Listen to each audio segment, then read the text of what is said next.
Santa, right bringing joy to people, Mr. Cage Lawyer. Welcome back to Lucas Tigers and Bronze. Oh my, the best sports card podcast Santa in with the dad world. bod. There it is. The little dad bod Santa. How you Pretty feeling sweet. today? You know, the Monday after Christmas. It's crazy, man. Good? You know, I mean, it's Lazy. You mean lazy, not crazy. No, not. I mean, sort of lazy. Sort of like you got to catch up on sleep. You got to do all that stuff. You know, I mean, the kids are resting and relaxing. I get to rest and relax. So do you. Although you never rest and relax. You know. No, but this is I the got some world's people off. up in here. It's a weird Monday. Yeah, I hear like babies crying, and I hear old people. I hear like you got like a whole crew in your house there, which is you were thinking about waking up this morning and getting a last minute flight to Boca. I always do, man, because it's fun. It's fun, but I actually the opportunity that I had with this, I realized maybe I'm extrapolating and it's just a generalization, but people struggle with focus. I think if you taught me one thing this last year, it's just like, let's just do one thing really well, you know? That's it. And I think it's a common, you know, maybe challenge in today's world. You're pulled into a million pieces and a million different directions to want to do a lot of things at once. Tell the audience our saying about by life. The inch, life's a cinch. By the yard, life is hard. That's it. And people got to realize that, man, especially this time of year, because you know we're a couple of days away from New Year's resolutions, right? We're a couple of days away from everybody's going to be making these grandiose plans. And the biggest New Year's resolution I think you should put right on the top of your New Year's resolution list, guys. We can talk about this. We got a bunch more episodes, some fun stuff coming down the pike for this week. But your first New Year's resolution it should be focus on one thing and give yourself a little bit of slack with your New Year's resolutions. Because look, we're a card talk show right here. We talk about cards, we talk about sports, we talk about, you know, I mean, Andrew likes to talk about crypto and The Alchemist and a couple of other things he sneaks in there on us. But, you know, how about this? You're going to make these wide, vast, sweeping resolutions. Like, I'm going to lose 50 pounds this year. I'm going to go to the gym every day. I'm going to do all that stuff. Not everybody has Andrew's resolve. Andrew doesn't even have Andrew's resolve all the time. And you'll go to the gym, and you'll notice in January, the gym is packed. It's packed. And, you know, some people will keep it up for a couple of days. Some people keep it up for a couple of weeks. But most people won't make it there in the end of January, beginning of February. Most people won't be there. And you're just, all right, well, I gave up on that one. I might as well give up on all of them. Oh, that's it. I'm not going to the gym. I'm not going to eat healthy anymore. I'm just going to get, you know, I failed miserably. What's funny is, one, you're not alone. Because if you started your New Year's resolution off saying, I'm going to start going to the gym on February 10th, you'd notice it's an empty gym. So that's the first and foremost, right? Which is really funny because everybody starts off there like a house on fire and you're like, oh man, I can't do this. But here's what's fun. Maybe New Year's resolution should be, I'm going to go to the gym as often as I can, but I'm going to give myself some slack in a week or in 2 weeks or in 3 weeks. And if I stop going, my New Year's resolution is I'm going to go and stop going and then start going again because you know it's going to happen. And then you didn't bail on yourself. You didn't fail on your resolution. It's like, I'm going to go and then I'm going to give myself 2 starts, 3 starts in the first 3 months, right? Don't make it. I'm going to go to the gym 4 times a week. I'm going to go to the gym 4 times a week. But if it so happens that 2 weeks a month I only go once or I don't make it there at all, I didn't blow my resolution. Like, make it a more fun one. Give yourself some slack, man. Make it more achievable. Yeah, make it more achievable. I mean, otherwise, you know, you set these stuff up there and it's like, I'm going to be great this year. I'm going to only buy cards that go up. I'm going to not buy anything from Chronicles or Clearly or any of the other fun stuff. I'm going to spend my time wisely. I'm not going to read Spinatron's posts because I lose a day. Like, I'm going to really be more mindful with my time.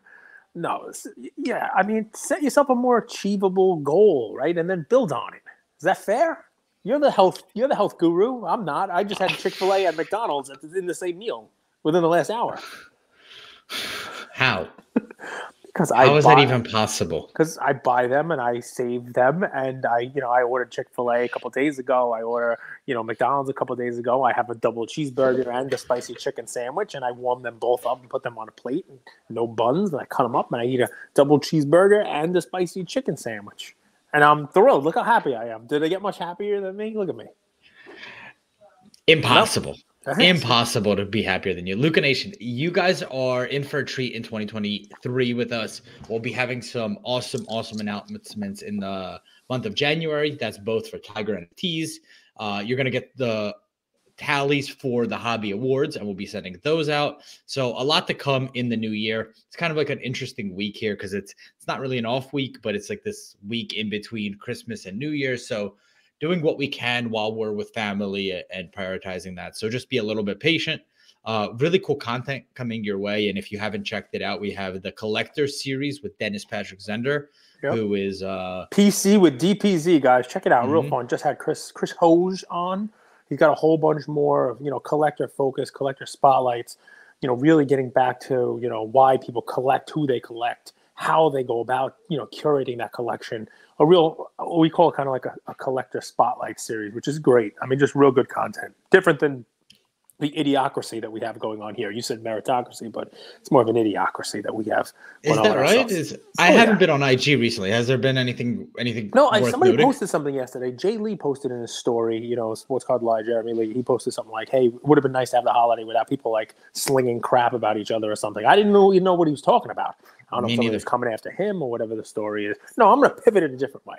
I'm going to say this: we're going to make New Year's resolution. We're going to do all that stuff, but I would love, you hate doing predictions, but I'm wowed all the time by the hobby, by the world, by technology, you name it. And I think it's fair to say that we've done episodes as we end a year and start a year, right? So if you went back to, start of let's say we were in 2020 to start 2021, we didn't know that just weeks after that would start this crazy NFT run. Top Shot was literally, 2 weeks away from an explosion, and we were talking about it, and it kind of went nuts. It wasn't even something that was in our, in our vision as we ended 2020. NFTs, VFriends, all that stuff, right? And we had no idea that as you approach each one of these years, what's going to change, what's going to be different. Bull run on cards, 19 into 20, 20 into 21, all those record-setting prices, the Jordan prices, the craziness. Coming into 2022, did we see the market resetting? Some people were talking about it, some weren't. The amazing triple logo man chase, the Aaron Judge, chase for 62 home runs, just the craziness that went on in sports and in the hobby itself.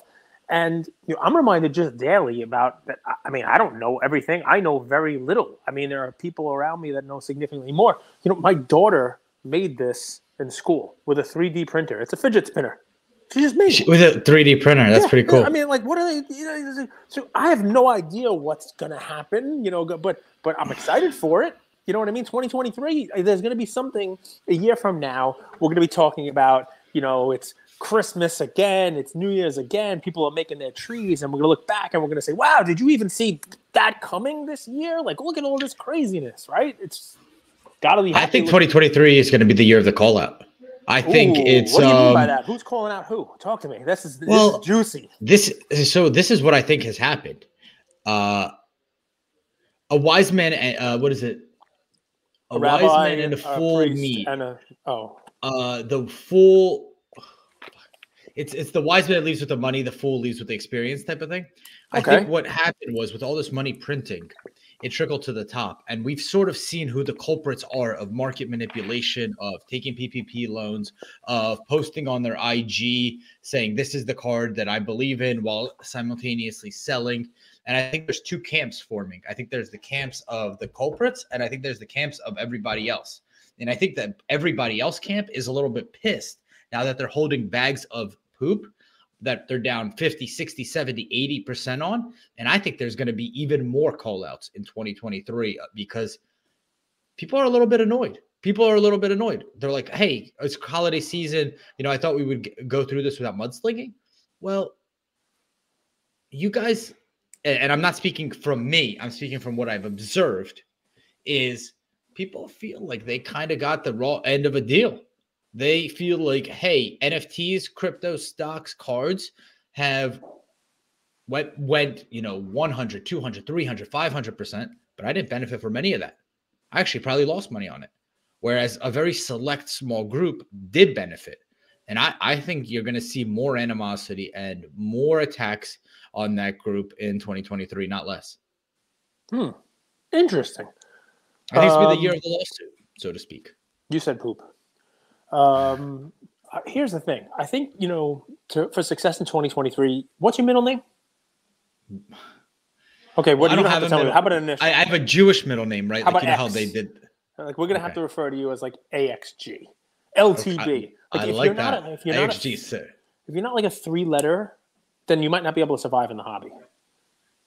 That's part of what I mean. We're seeing it's SCR versus SCI, SGC, PSA, CSG, HOJ. There's just, you got to have 3 letters. You got to have 3 letters, otherwise you're in trouble. I think that's kind of the way it's going to be this year. So AXG has predicted the call-outs this year. Can I just say this? That would make me sad. It would make me very sad if it's because I feel like we just. Do you understand it? Yes, but no. Right? I understand that if this is finances, and I know it's naive for me to say that it's not, right? But it's not. It's a hobby, right? And what you're saying here is people are left holding bags of poop, or people who they didn't get to take advantage of the run up in the cards and the crypto space, and they're going to be calling people out. Right. Well, I guess what that means is that you're setting up a haves versus have-nots. You're setting up people who probably I didn't set it up. I think I've noticed it play out. I apologize. No, but haven't we already seen a lot of that? I mean, wasn't the PPP loan stuff? Wasn't this just like a whole month of that? Even though it's old news, like I get it. Go ahead. It's people going on using their media platform to share, but I don't think you've seen anything legally.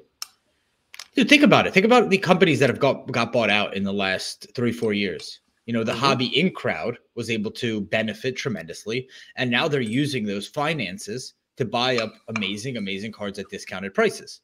Right? But, you say the hobby in crowd. I just say it's the people who were part of the hobby before 3 years ago. Like, does that make them the in crowd, or does it make them people who have been through the cycle once and know that this is the time when it goes up again to pounce, to sell a product, to buy their cards, sell their cards, and realize it's going to come back down and take advantage? And maybe the folks who are now on the other side of that equation, instead of suing, they should realize that, I saw a fun thing in the crypto space. It's like, the first bull market, you'll probably lose money. The next bull market, the next bull cycle you get through, you'll make some uninformed profit. And the third bull cycle is where you're going to make your legitimate money. And I guess the thought there was, all right, the first bull cycle, you have to make it. You're probably getting, but for there to be a third one, can't we be suing each other? You know what I mean? Because then nobody's going to come in. Nobody's going to come in for any more stuff. So I guess the thought there is, in the beginning, right, your first bull cycle is probably somebody else's third. So they've been where you were. They bought in at the wrong time. They bought the wrong players. They bought the wrong cards. They were holding, and their cards were at a loss. Same thing with stocks or crypto or the whole deal, right? And while you're now down on your Ethereum when you bought it at 4,800, someone previously bought it at 1,400 and wrote it down to 80. And they saw it the second time around, like, oh, I'm taking my profits now. You know what I mean? Like, it's all part of a learning thing. And I know we shouldn't be comparing, cards to stocks, the whole deal. Well, go ahead, please. We should be. Why? Because the call out culture isn't just in cards. It's happening in NFTs now. Because, Cage, think about it. The in crowd isn't just in cards. It is in other spaces, right? Like, you're seeing Kramer, somebody who's a stock picker, get at Raul Paul, someone who used their media platform and their huge following to manipulate markets and say, hey, this is a good stock, this is a good stock, this is a good stock, this is a good stock. With NFTs, you saw Gary Vee call Mr. Beast and Logan Paul and say, hey, buy CryptoPunks. This is literally a live video on the Impulsive show saying, get in before the public gets in. I was confused they traded ahead. Raul Paul with Medea. I always thought they were the same person. The Medea movies and and then Raul Paul. But Raul Paul is like more of a musician cross-dresser, right? Like Medea is Tyler Perry. He's an economist. No, he's an economist. Raul Paul is an economist. He wrote economist. Really? Economists always move the goalposts, though, right? It's like, well, I was right about the bet, but the timing was wrong. Are you sure? Because I've seen Raul Paul. Paul, yeah. RuPaul does I didn't think RuPaul does any economy stuff, I thought. Raoul Paul, yes. I promise. Okay. All right, I'll take your word for it. I mean, you know, we're just taking this one way too far. RuPaul, you know, you're not even getting what I'm saying. Okay, so No. here we go. On to the call. Are you not sensing that as well? I am, but I guess I'm hoping that it's not. I'm hoping that 2023. It's not a strategy. Why? Move. Well, people you're saying it's going to be 2023. Yeah, but people have been pissed all year.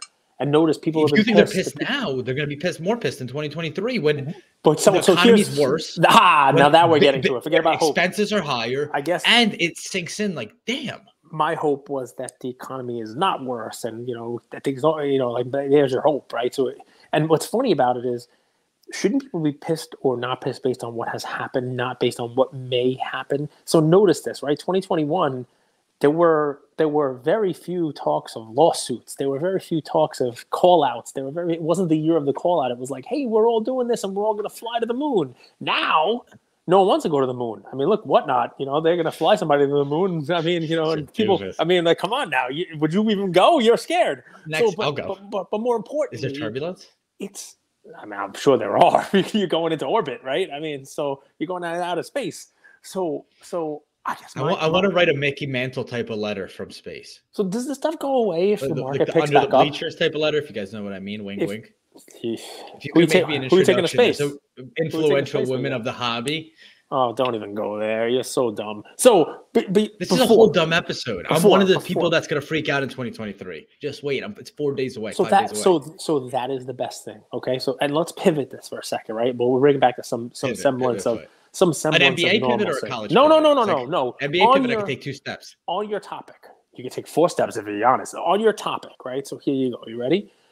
People have told me, so the call out, I don't want you to be part of the call out, folks. I don't want that. I hate it. I think it's funny because we're only calling people out because people are losing money. If everybody was making money on the other side, they wouldn't be calling people out. I firmly believe that. But let's just pivot for a second. But that's wrong because the actions are the actions, whether people will wind up making money or not. The fact that people calling out are not making money. So here's the pivot, right? Somebody told me that what's going to wind up happening here is that the hobby was loaded up with millennials. It was loaded up with people like you, right? People who think that they have an entitlement to make money in the hobby. And that what's going to wind up happening is you're going to make a little money. You're going to ride in. You're going to think that you can double down, triple down, quadruple down, and make 5x on every single, purchase and deal you make. And you're able to buy on PWCC and sell on whatnot and vice versa. And the moment it gets hard, the moment it's not easy money, the moment there's any kind of, difficulty to the process, you and the people like you will be the ones making all the noise, crying, and then exiting. And that this whole thing, we're not going to gain any people from this, recent explosion, recent boom in cards because of you and people like you, Andrew, who need to have it easy, need to have easy money. And once the money's not easy, you're going to leave. Now, here's my pivot, think that what I'm seeing is the exact opposite of that. Maybe it's because I see you, and maybe you aren't the poster child for the millennials that everyone's talking about. But what I see are people who may have had a little bit of money and a little bit of cards and a little bit of, they were here a little bit earlier. They were able to make their money. Probably not because they were smart, but maybe they were just here a little earlier. Maybe they were buying things that older folks were buying, maybe some vintage baseball, maybe some basketball, maybe some 86 Fleer stuff. And they were able to take advantage and sell some of that stuff. But then when they sold, they also bought back in, thinking that they were going to make more money with the money they made. They were going to buy Michael Porter Jr. They were going to go out and buy all these modern cards. They were going to go out and buy all the stuff. And they're not making money now either. And they're actually the ones running for the hills. They're actually the ones with their hair on fire now, causing a lot of the pricing problems. It's not the use of the world because you're happy buying your patch cards. You're happy buying your Jordan Poole and hanging on and seeing what happens to him in the next couple of years. Just a perfect example. So what do you think about that? You think it's a combination of the two? You think the new money, sort of nouveau riche of the hobby, the people who came in and, or the poster children for the boom, they're going to also get some of the, more than their fair share of the blame if the prices are coming down? You think some of that blame should be, put on some other folks as well? I don't understand the question. Wow. I mean, I can make it longer. No question. So boil down is Making it this. shorter would make it easier. Us So boil millennials, down. we're very. I started thinking about what soccer game is on later today and what basketball. Yeah, My there's crappy focus. soccer games. So, but I guess here's the thing. Do you see you and people like you leaving the hobby, exiting because it's not easy? Or do you also see I see it exiting because we've run out of money, not because of a lack of desire. Like the markets can remain irrational longer than you can remain solvent. Okay. So like a lack of discipline, a lack of fiscal responsibility would kick people like me out of the hobby because we don't want to work. We don't want to have a 9-to-5 job. So this was our only form of income. Like if we actually put the characteristics of me, it's, hey, during COVID, I didn't want to work for the man anyway. So this trading flip life, mug life was, hey, maybe I could do this full time. That was the whole sell. Maybe I don't have to go and get a stupid office desk job. But if you can't sell your cards, and if every single card you sell is for a loss, you're eventually just going to run out of money. I guess a better way of saying it is to use cards as an example. Market ran up, market's running back down. And the people who are the hobbyists and the collectors like to say, well, the reason why is because the people like Andrew who came in and bought all the Luka Prism base and Luka Prism Silver are tanking it. They ran the card up too high, and now they're all running for the hills and selling, and they're racing each other to the bottom to sell that card. But when I look one layer deeper, I say the people like Andrew and the people who came in, they were not the ones who were buying LeBron Chrome refractors in PSA 10. They were not the ones who were buying Chrome refractors in PSA 10 LeBron 2003 for $100,000. You have $100,000 not refractors. So listen, the base, not the base, the refractors. I'm talking about big purchase. I'm talking about LeBron exquisites. I'm talking about the stuff that we've seen sell 20 times in the last year. And go with me now, because there are people who are listening who do understand and have brains. I apologize that you can't. What I'm saying is that what's crashing the market top line is we're seeing these same cards be sold over and over again. The headline cards being sold for less and less and less. And it's not the people who came in buying base cards who are the ones who are holding those cards. It's the people who are the hobbyists. It's the people who are the ones who have the money, people who are here one cycle in, that they're actually panicked right now. If we put the top of the pyramid, the Gary V's, the Logan Pauls. Put a little Cajun spice on what I'm talking about now. Yes, I understand what you're saying. It's not the people all the way at the bottom of the pyramid. It's the people that are in the third and fourth rung of the pyramid that are right below the top of the rung that we're like, hey, maybe I could actually just retire. Mm-hmm. Like maybe I'll never have to work again. Maybe I could turn my $150K into 15 mil type of stuff, because I've seen that. Those are the people that I think are going to be the most pissed. Because they might not have 3 cycles left. They might only have 1 or 2, or they might feel like they only have 1 or 2 bull runs. So, yeah, I'd be pissed if I got sold like a box of, Giannis Prism base for $6,000, for example, when it was a $4,500 card. I'd be super pissed. Yep. And I think it's only a matter of time till the dust settles and you see those people turning against each other. I don't want it to come off as cynical. I apologize, Luka Nation, if that's how it comes off. You come on here, you want positivity, a dose of orange juice with a splash of tonic in there or something, and maybe a little champagne. And I love you guys, but it's what I'm seeing, man. It's what I'm seeing. You're allowed. I mean, I try to present the other side of the equation, and honestly, what I try to sprinkle in, and not champagne if you don't need it, but it's, I plan on being here talking in 2025, 2027, 2029. And, you might be right. Maybe 2023 is more of a rough patch for the hobby. Who the heck knows? But we kind of have already gone through a rough patch. And, I think what I would like to do is, I'd like to figure out a couple ways where you and I can, make it a little less rough for people. If they want to get the tinfoil and the litigation and stuff, there's plenty of places for them to get it. And I know we're a daily show, so we can talk about it. And I know what you're saying. Go ahead, shoot. Cage, can you turn your hat to the camera? That tiger with a suit was meant to be a trait where you guys could get an hour of business consulting time with Andrew. That's right. Andrew doesn't know jack shit. So what we're going to do is... That's not true. You do consulting meetings for free for people. Under promise, over deliver, right? That's what by the inch life's a cinch, by the yard life is hard. So that's it. If you guys are starting a business in or it's outside the hobby and you want just a sounding board and you want to do a call, I am available all year long. Okay. I am Andrew Goldberg at gmail.com. We'll set up a Zoom call. I am available all year long to help as much as I can with that. We don't give my email address out that often because when we do, people just email me the craziest stuff. cagelawyer@gmail.com. I got a proposal. I got a marriage proposal. cagelawyer@gmail.com. It's cagelawyer. I got a marriage proposal from one of our listeners. It was crazy. It was a marriage proposal. It was great. It was one of these like amazing. You and the Black Dove have a weird connection. It was royalty. Royalty inside my DNA. But it was weird. I was going to be able to go to Nigeria and marry a prince, but I would have had to send like $300,000 or something. It was a weird marriage proposal, but I was going to become a princess in Nigeria. Wasn't there an Office episode where Michael Scott got a similar one? I was going to be royalty, man. It didn't, PayPal. It didn't work. They didn't let me send all that money over to Nigeria. Yeah, man. I mean, this was an interesting one, and people are You've seen Hunger Games? Of course. You think that's the hobby in 2023, Hunger Games? The districts are going to revolt? Well, think about it. So let's say there's this omniscient power right here. Stay with me because I need you to watch. There's this omniscient power. There's the peasants and then there's the aristocracy, right? And they're like, let's just trickle out a lot of money into this game and see what happens. They're going to fight over it. Remember Westworld, actually? And that was what I think the last 3 years were like, it was Hunger Games. It was the haves versus the have-nots. And adding fuel to the fire, you add $1,200 in stimulus to everybody, and then you give people PPP loans, which not specifically to Jeff. They just give everybody PPP loans. They flood the system with money and see what happens. And this is a big social experiment. It's never happened in the history of humankind.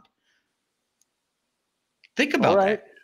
So basically, you're telling me we're all living in the Matrix. Sort of, and Is that observation, as crazily as I delivered it, is it inaccurate? In your lifetime, have you ever remembered something like this? Where billions, trillions of dollars were printed and handed out to people? No, but what's amazing is I didn't get any of it.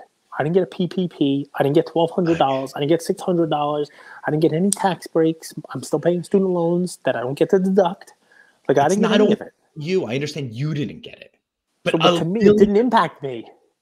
But it did because the market went up and you were in the market early and you dude. I was the second bull cycle for me because I got lucky.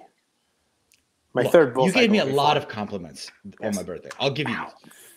Cage has been doing this since him and his father were collecting in basically the 1970s and 80s. Yes. No, is that funny? 80s. Not 70s. Okay. Mark McGuire. He was collecting Mark McGuire. So he's seen this come and go. He's seen these cycles. And he's, instead of saying, hey, let's start a Patreon. Different one. Right. Let's start a Patreon and I'll sell my advice. Or, hey, I'm just going to sit quietly at home and use what I know and make money. He's like, we start a podcast. We're having a blast. Let's just share our best content with you guys. And he's done that. He's done that in hilarious ways, in movie quotes, and sell your Jalen Hurts to his mom. Like, he's done it in a variety of different ways. And you guys love him. You listen, you comment, you engage. He's done that. I don't have that knowledge, right? I don't. But what I do have is I observe markets and market behavior. And what I said on today's show is what I've been witnessing. Not to make it negative or positive. I want it to be observational with the twist of Andrew, which is like a little bit of zesty lime sometimes and gets in your eyes. Yeah. I mean, listen, sometimes I'll try to do the other side of it just because You're allowed. Want everybody to realize that, no one is forcing anyone to be in the hobby. And I think a lot of people, if they really took a good look in the mirror, they came in for the wrong reasons. They stayed for the wrong reasons. They even made purchases for the wrong reasons. Even people who were in it as collectors to begin with kind of, put on a different hat and said, all right, well, I'm going to sell this. I'm going to buy this. It's going to go up and blah, blah, blah. And, maybe you stick a little too long. Maybe you're in it for the wrong reasons. Maybe. What are the right reasons, Cage? It depends. That's inherent to you as a collector or as an investor, right? And, if you came in thinking to yourself, I'm just going to buy low and sell high. Well, when the market winds change, that's not as easy to do. Thank you all for listening to another episode of Lucas, Tigers, and Bronzo My. I wanted to tell you about a new service that we have starting as of today, and I'm really, really excited to bring it to you guys. So, as a part of our partnership with SGC, we got 50 free submissions every single month, and many of you have taken advantage of that. And it's amazing that we could have the opportunity to 650 episodes, 675 episodes in, to go ahead and give back to our community.